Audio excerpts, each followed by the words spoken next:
This morning I was reading Psalm 100, and it is a song that we used to sing. Make a joyful noise unto the Lord, all ye lands.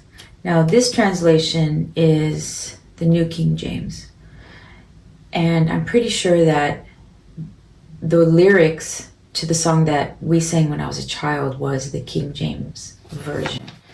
So I'm going to do something different. This is going to be the first time I've done this. I'm going to just...